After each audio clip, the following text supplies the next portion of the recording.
Hi YouTube, it's Kathy and this is my weekly entertainment wrap-up for January 1st through 7th. This week I read 3 books, I watched 1 show, I watched 3 movies, and I listened to 1 book.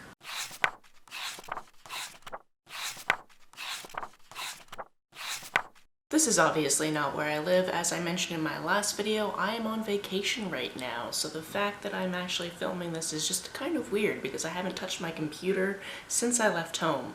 Speaking of which, my computer is still at home, so this video is probably going to be up a little bit later than usual, but I figured as long as I film it before we go home, I won't be too behind. The first book that I finished this week is Sexual Fluidity Among Millennial Women. This is about as textbook as it sounds. This is a very academic text about this subject, going over different studies from the States, Canada, as well as Australia, as well as a couple of other places depending on the exact topic. And really it's studying women who have changed their sexual identity over time. Obviously there are tons of factors as to why one would do so. For example, actually figuring out that they're queer after years of living in heteronormativity. But there are other factors involved. This is not exactly something I would read for fun, so if you're thinking this is a great topic and you'd like to read this for fun, probably not, unless you have an academic background. This is also full of different methodology and different tables and how things are calculated, so if you're into all of that, go for it. Although you won't even be able to find it on Goodreads, which just made me feel a little bit mad that I read all of this and couldn't even count it on Goodreads, but I digress. For the most part, this had information that I had already kind of gleaned from popular culture, but it's nice to have the data to back it up. Next, I finished The Color of Magic. This is the first book in the Discworld series, and this is obviously the first book that we're reading for Around the Disc 800, which is a read-along where we're reading all of the Discworld books. If you haven't heard about that, I will try to link Leanne's channel down below and Kirsty's Instagram down below. I've been meaning to do this for ages. I've read, I think, 3 different Discworld books, but kind of randomly, and I've been meaning to actually go through and read them. So this is a good excuse to do so. We're doing about 2 a month until we're done, which is approximately 800 days, give or take a few. Although this book is very imaginative and has a lot of the turns of phrase that I really look forward to in a Terry Pratchett book, I'm really glad that I've read some of his books previously, because if this were the first one that I read, I might not continue the series. And that's because a lot of this, although it is imaginative writing, it just feels like an info dump about Discworld itself.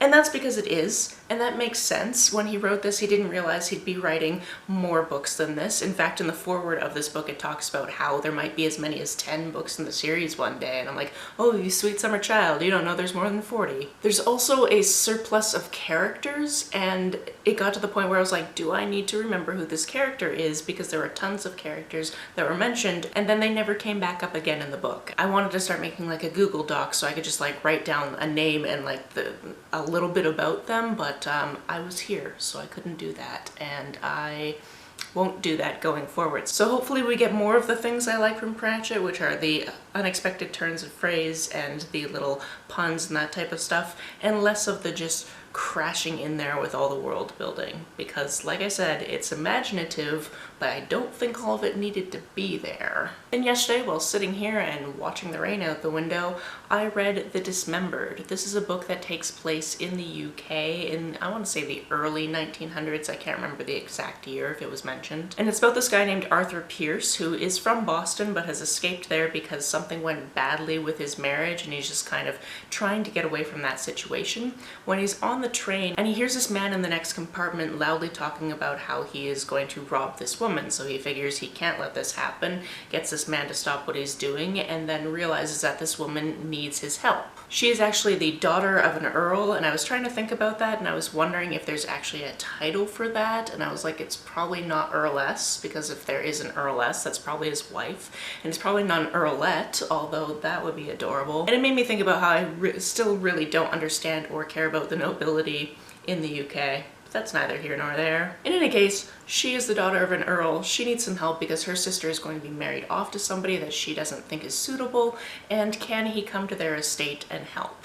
He does. It goes from there, and it takes some very, very big twists and turns. I didn't mention this earlier, but this is horror, and this is quite gory horror. So if that's not your thing, then you're going to want to stay clear of this because some definitely gross things happen.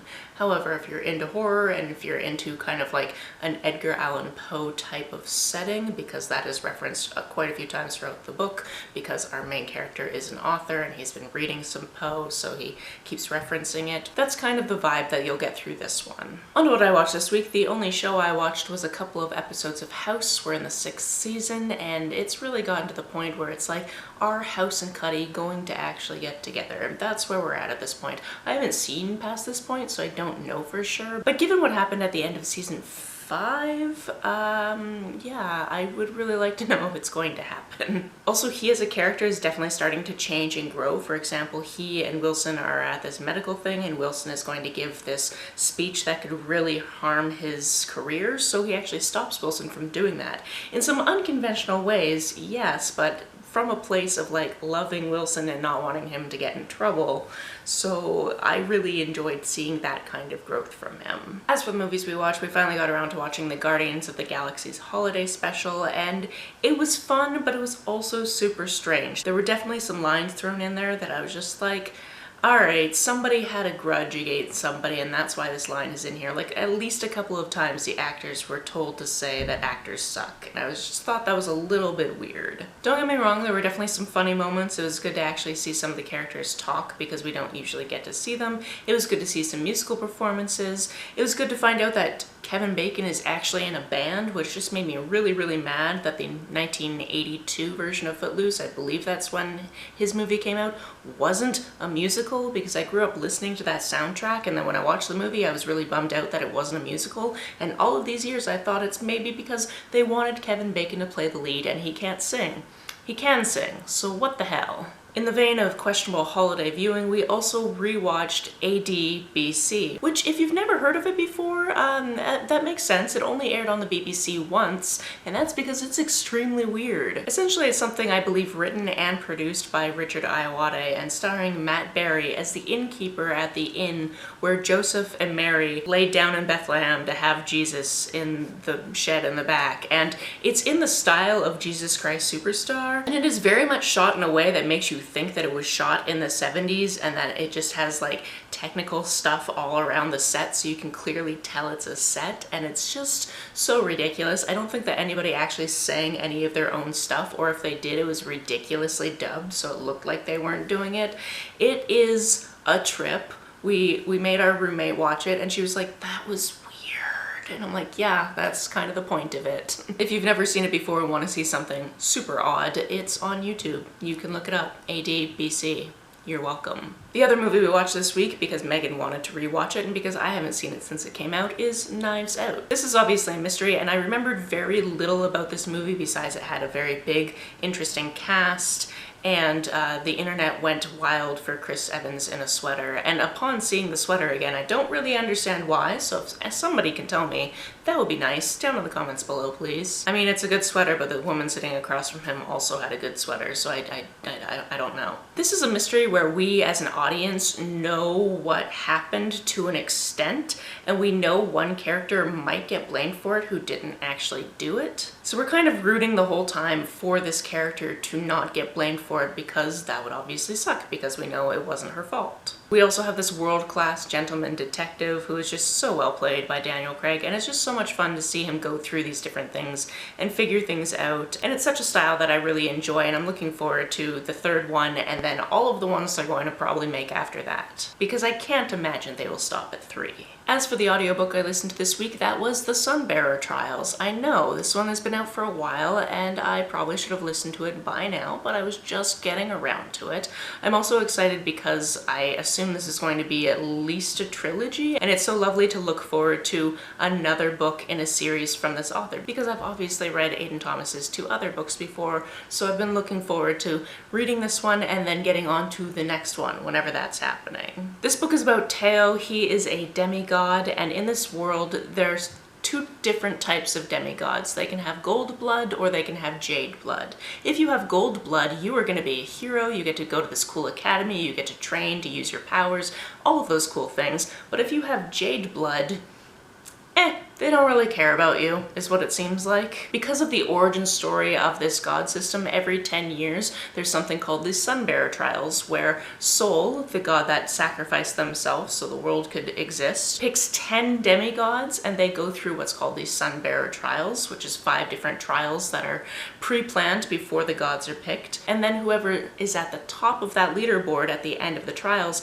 has to sacrifice the person that's at the bottom of that leaderboard so the world will continue to exist. What I really liked about this one is there's some really cool magic, and obviously people have different magic based on who their parents are and how they've trained and all of these types of different things, and I really liked seeing that. I also really liked seeing how gender is discussed in this context, because you can confirm what your gender is and then you get a party about it, and the gods don't seem to really care one way or the other as to what you decide your gender is, which is lovely. I also really enjoy that Teo used to be really good friends with one of the golds when they were like 7 and the last Sunbearer trials happened, but shortly after that, that guy ended up training at the academy, and it was just kind of like seen as, we don't associate with you because you don't have the same blood type as us, which is just so annoying. Also, you can probably guess that Teo has something to do with these trials. It's not very often that a Jade is picked for the trials, so when 2 are picked for this trials, that's kind of a problem, because it's kind of seen as they are default going to be the person that gets sacrificed at the end, which is just unfair. Like, imagine you've been just living your life, you don't even go to the gym, you live in the mortal realm, and then you have to go to this ceremony where like some demigods are picked, and you're there and you have all of these people that have literally been training for this for the last 10 years of their lives, and then you have to go up against them. Like, that's incredibly unfair. It also hit pretty hard in my heart, because as I was listening to that happening, I was in the gym and I was on a treadmill, and I was just like, fuck this. I would be so mad if I were this character. So in short, I'm looking forward to the next one, because I'd really like to know what's going to go on with this situation, and I hope it's at least a trilogy. I have no idea. It might just be a duology. I might just be stretching it further than it's naturally going to go, because I just really want more of this, but I'll find out when the books happen. When's the next one coming out? I need it, please. That's it for this week. If you've read, watched, or listened to any of these, let me know about it down in the comments below. On the way down to the comments, if you hit that subscribe button, that would be very nice of you. If you don't feel like leaving a comment but want to make sure that I know you were here, just leave me an emoji or a smiley face if you happen to be on your keyboard. Some people have asked if there's a way to financially support this channel, so I started a Ko-fi account, which is a digital tipping service. The link for that, as always, is down below. You can like and share this as you see fit, and I will see you very soon. Bye!